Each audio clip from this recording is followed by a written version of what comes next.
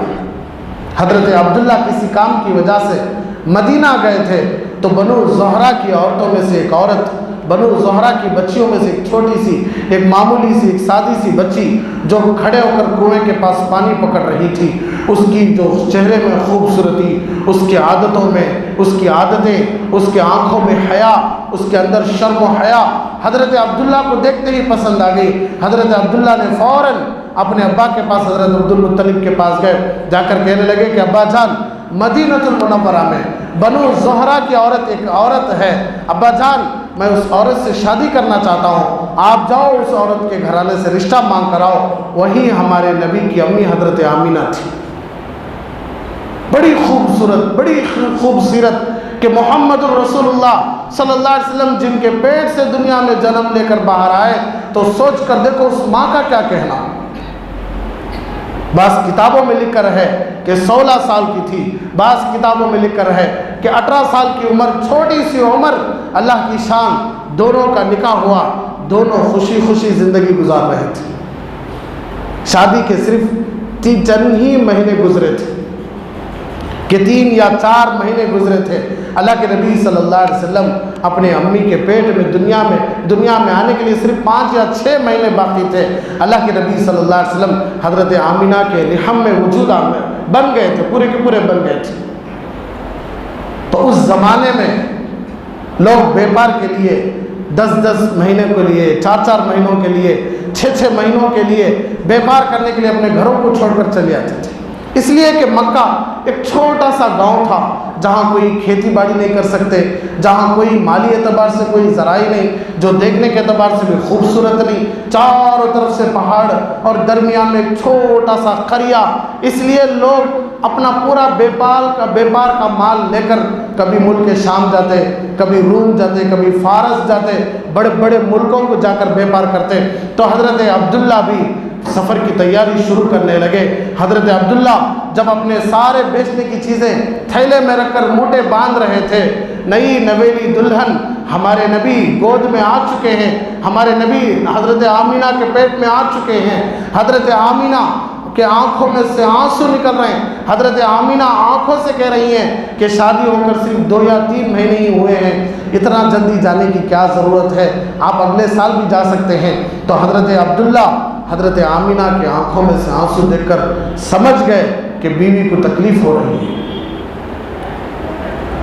تو حضرت آمینہ سے حضرت عبداللہ نے کہا کہ آمینہ بس 3 یا 4 یا 5 مہینے کی بات ہے، یوں جاؤں گا، یوں کما کر واپس آ جاؤں گا، بچہ بھی تو آ رہا ہے دنیا میں، گھر کے خرچے بھی ہیں اور ہمارا گھر بھی بڑھنے والا ہے، تو آمینہ گھر بیٹھے میں کیا کر سکتا ہوں، آمینہ صبر کرو، بس 3 یا 4 مہینے کی بات ہے، میں جاؤں گا اور یوں واپس آ جاؤں گا۔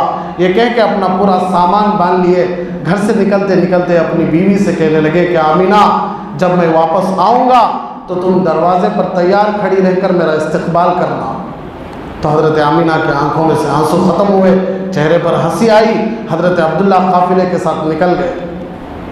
تو یہاں اللہ کے نبی صلی اللہ علیہ وسلم ماں کے پیٹ میں ہیں، اور اللہ تبارک و تعالیٰ عجیب عجیب چیزیں حضرت آمینہ کو دکھا رہا ہے کہ حضرت عبدالمطلب کی بیوی آ کر کہنے لگی کہ جی تمہاری بہو جہاں کہیں بھی بیٹھتی ہے وہاں خوشبو ہی خوشبو ہے، آپ کی بہو جس پلیٹ میں کھانا کھاتی ہے اس پلیٹ میں خوشبو ہے، آپ کی بہو جس چیز کو ہاتھ لگاتی ہے اس میں خوشبو ہے، معلوم تو کرو کہ اتنا قیمتی عطر کہاں سے لاتی ہے۔ تو حضرت عبدالمطلب حضرت آمینہ جو ہمارے نبی کی امی ہیں ان کو بلا کر پوچھنے لگے کہ آمینہ یہ جو خوشبو ہے کہاں سے منگاتی ہو، میں تو بڑے بڑے خوشبوئیں سو کر ہوں لیکن یہ ایسی خوشبو، کہنے لگی ابا جان یہ کوئی قیمتی خوشبو میں نے کہیں سے نہیں منگوایا، یہ تو میرے اندر کے پیٹ کے بچے کی برکت ہے، یہاں تک کہ میں جہاں تھوکتی بھی ہوں وہاں بھی خوشبو۔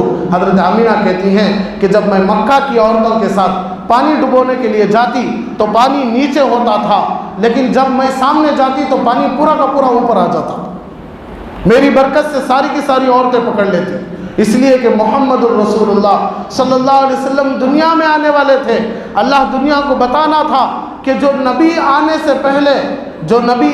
سے پہلے نبی کے ماں کے کام خود اللہ کروا رہا تھا، کہ پورے جھاڑی، پورے درخت، پورے کانٹوں دار درخت ایک ساتھ مل کر حضرت آمینہ کے لال کو سلام کرتے، الصلاۃ والسلام علیک یا رسول اللہ۔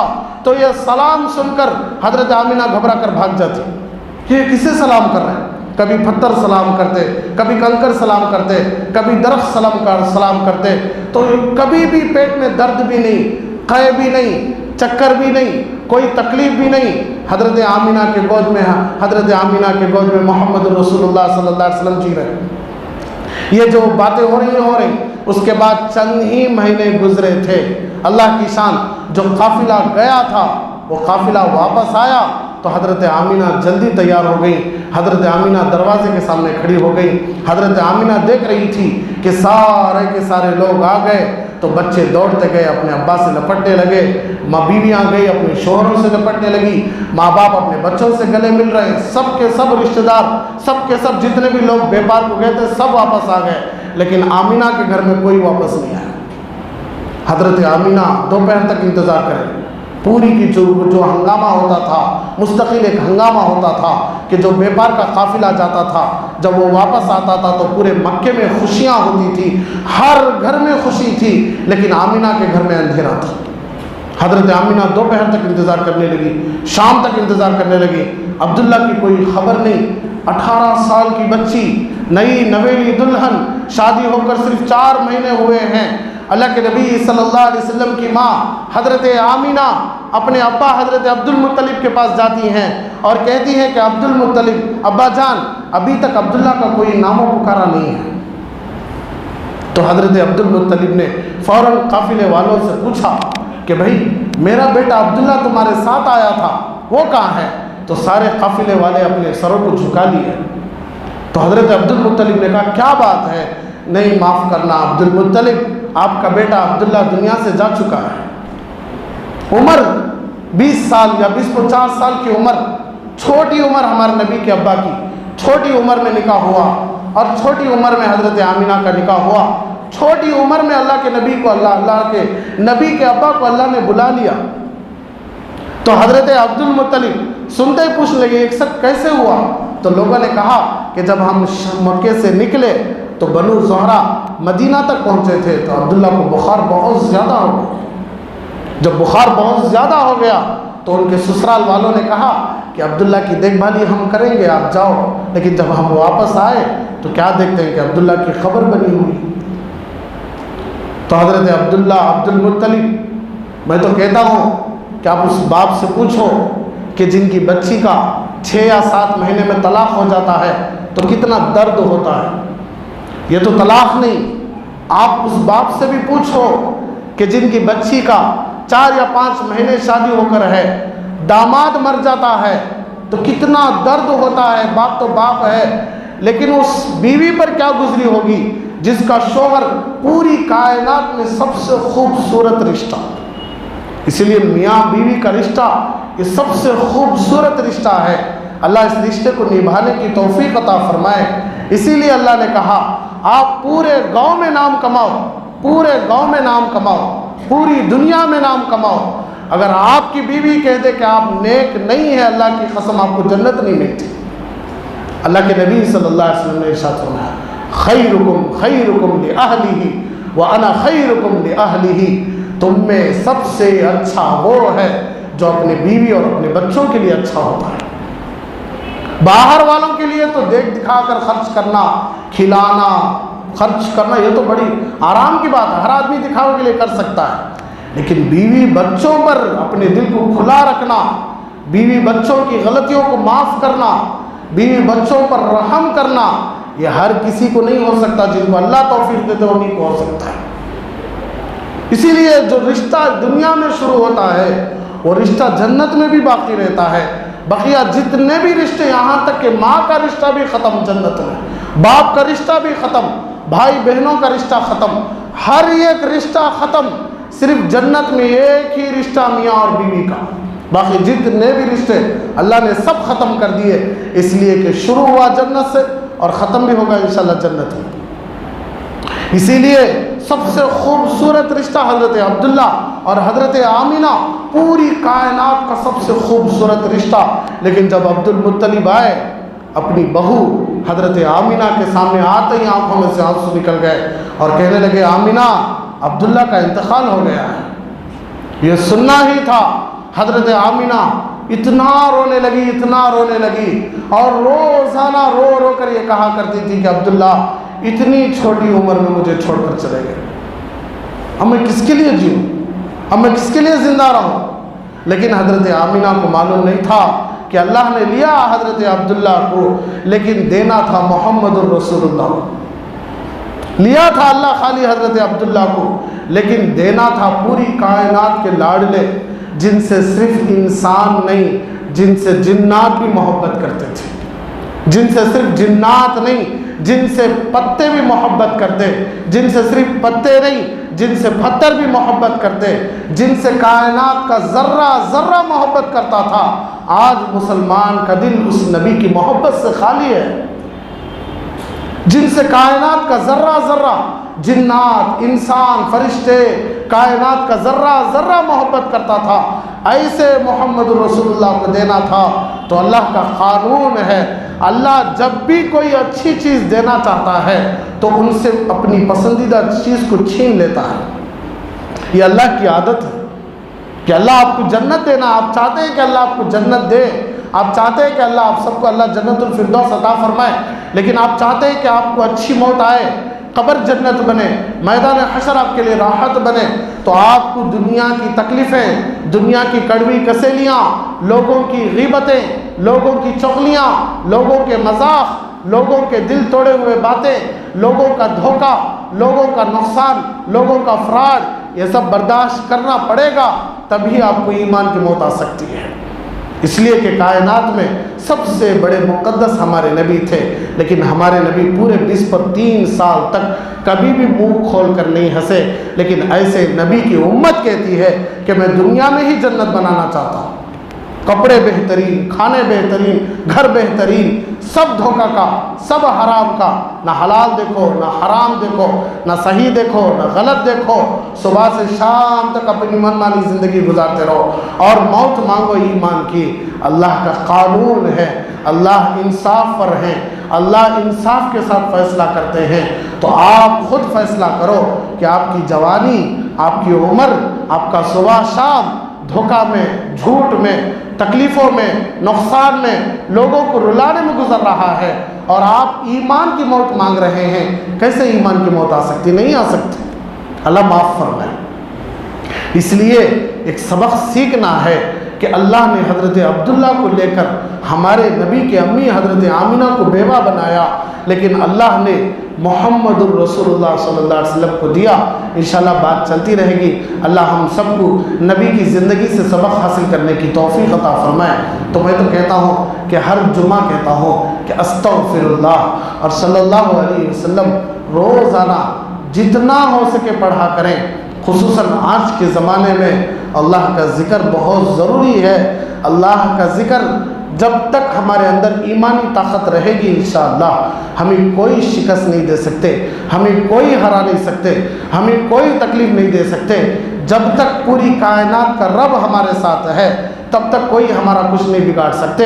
تو اس لیے اللہ کو اپنے ساتھ رکھنا چاہتے ہیں تو چلتے پھرتے اٹھتے بیٹھتے ہر ہمیشہ استغفر اللہ اور صلی اللہ علیہ وسلم کا ورد رکھیں۔ لیکن اس جمعہ ایک نیا ذکر اللہ کے نبی صلی اللہ علیہ وسلم نے ارشاد فرمایا، جو کوئی بھی آدمی ایک بار جزا اللہ عنا محمد ما هو اہلہ صلی اللہ علیہ وسلم ایک بار پڑھتا ہے، اللہ اسے 3 سال تک نیکیاں کرنے کا ثواب لکھتے ہیں۔ ایک بار جزا اللہ عنا محمد ما هو اہلہ صلی اللہ علیہ وسلم ایک بار پڑھنے سے 70 فرشتے 1000 دن تک نیکیاں لکھتے رہیں گے۔ تو 1000 دن کا حساب قریب 3 سال ہے۔ تو اتنا چھوٹا سا کام، اتنا ایک چھوٹا سا درود شریف اللہ کے نبی صلی اللہ علیہ وسلم پر ایک مرتبہ پڑھنے سے اللہ اتنا دے سکتے ہیں۔ تو روزانہ ہمیں عادت بنا لینے سے، نمازیں پڑھ لینے سے، اچھے کام کرنے سے اللہ کتنا دینے والے ہیں۔ آپ ہی سوچو، آپ ہی سمجھو۔ اس لیے اپنی زبانوں پر ذکر جاری رکھو، ہمیشہ وضو کے ساتھ رہو، ہمیشہ پیشاب سے پاک صاف رہو، استنجا سے پاک صاف رہو۔ مسلمان ہو کر پیشاب سے پاک صاف نہ رہنا یہ اللہ کو غصہ دلانے والی چیز ہے، اس لیے کہ موت کبھی بھی آ سکتی ہے۔ ناپاکی کی حالت میں موت آ گئی، بغیر وضو کی حالت میں موت آ گئی تو اللہ معاف فرمائے زبان سے کلمہ نکلنا بھی مشکل ہے۔ اس لیے جب بھی آپ گھر سے دکان کو نکلیں وضو کر کے جائیں، جب بھی آپ دکان سے گھر آئیں وضو کر کے گھر میں رہیں، وضو کریں۔ اگر طبیعتیں خراب ہیں، بخار ہے، آپ کو مسئلہ ہے طبیعت کا، تو آپ تیمم کریں، تیمم سیکھ لیں، اور ہمیشہ کوشش کریں وضو کے ساتھ رہیں، صبح سے شام تک وضو کے ساتھ رہیں۔ جب رات میں سوئیں تو وضو کے ساتھ سویا کریں، اور فجروں کی نمازوں کی پابندی کیا کریں، اپنی عادتوں کو اچھی بنانے کی کوشش کریں۔ اللہ ہم سب کو عمل کی توفیق عطا فرمائے۔ ہمیشہ کہتے ہیں کہ ظہر کی جو 4 رکعت سنت ہے یہ تہجد کے برابر ثواب ہے، اس لیے اس سنت کو پڑھنے کی عادت ڈالیں۔ لیکن جو مستقل بیان کے بعد جو وقت دیا جاتا تھا یہ غلط طریقہ ہے، اس لیے اس طریقے کو ختم کر دیا گیا ہے۔ اس لیے آپ گھر میں پڑھ کر آئیں، جلدی جمعہ کی تیاری 12:30 سے پہلے کر کے گھر میں سنت پڑھیں۔ اگر نہیں ہو سکتا تو 1 گھنٹے سے پہلے آ کر اپنی سنتیں مکمل کریں۔ ظہر کی سنت چھوڑنا یہ اچھی بات نہیں۔ اللہ کے نبی صلی اللہ علیہ وسلم نے ارشاد فرمایا جو ظہر کی 4 رکعت سنت پڑھتے ہیں اللہ ان کو تہجد پڑھنے کے برابر ثواب دیتے ہیں۔ اتنا بڑا ثواب، چونکہ 5-10 منٹ کے لیے ہم چھوڑ لیتے ہیں، آپ آتے ہی ہیں، لیکن یہ اللہ سے محبت کی علامت ہے کہ جمعہ کا دن ہو کر بھی آپ اتنا تاخیر سے آ کر اپنے عمل سے اللہ کو یہ بتانا چاہتے، مجھے بولنے کے لیے مجبور ہو، میری عادت نہیں ہے ایسی باتیں کرنے کی، لیکن میں بولنے پر مجبور ہوں کہ آپ لیٹ آ کر اللہ کو یہ بتانا چاہتے کہ اللہ تیرے گھر کی تیری عبادت کی ہمیں ضرورت نہیں ہے۔ استغفر اللہ، اللہ معاف فرمائے۔ جب تک اللہ ہمارے ساتھ ہے، ہماری زندگیاں جو کھا رہے ہیں، یہ پی رہے ہیں، یہ پہن رہے ہیں، یہ اوڑھ رہے ہیں، یہ جو مزے لے رہے ہیں، یہ سب اللہ کا دیا ہوا ہے۔ اگر اللہ ہی کو ناراض کر دے تو کون ہے جو جگہ دینے والا؟ کون ہے آپ کو جنت دینے والا؟ کون ہے آپ پر رحم کرنے والا؟ جب وہی غصہ ہے تو کوئی ہمارا ٹھکانے کی جگہ۔ تو ہمارے نبی کہا کرتے تھے لا ملجأ ولا منجأ الا ہو، کہ اللہ تیرے علاوہ میرا کوئی نہیں ہے۔ یہ جو رشتے آپ دیکھ رہے ہیں یہ رشتے موت پر ختم ہو جائیں گے۔ آپ کو قبر میں روزانہ اللہ دکھائے گا کہ جس بیوی کے لیے، جن بچوں کے لیے، جن گاؤں کے والوں کے لیے، جن رشتوں کے لیے تو اپنا سب کچھ وقت برباد کرتا تھا، دیکھ ان کی دن کیسا، ان کی راتیں کیسی ہیں، دیکھ۔ تو باپ روئے گا، بھائی روئے گا، بیٹا روئے گا، سب روئیں گے ان کے لیے کہ میں پوری زندگی برباد کر لیا۔ یہ آپ یہاں مزہ کرتے رہیں گے، آپ قبروں میں تڑپتے رہیں گے، لیکن یہ شادیوں میں، فنکشنوں میں، دعوتوں میں کھاتے رہیں گے، پیتے رہیں گے، مزے اڑاتے رہیں گے۔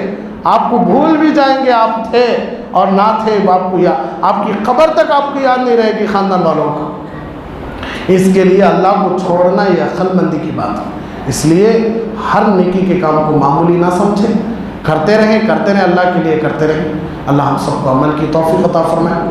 تو مدرسہ دارالرحمانیہ چکبلا پور ٹاؤن سے 50 بچے زیر تعلیم ہیں، وہ ہمارے پاس آ کر ہیں، اس لیے جاتے ہوئے صدقہ خیرات کرتے ہوئے جائے اپنی اپنی طاقت کے برابر۔ اللہ آپ کی کمائی میں، آپ کی زندگیوں میں انشاءاللہ برکت دے گا۔ آمین وآخر دعوانا الحمدللہ رب العالمین۔ بڑا سنگم ہے یہ علم اور انوار نبوت کا، یہاں سے فیض ملتا ہے شریعت کا، طریقت کا۔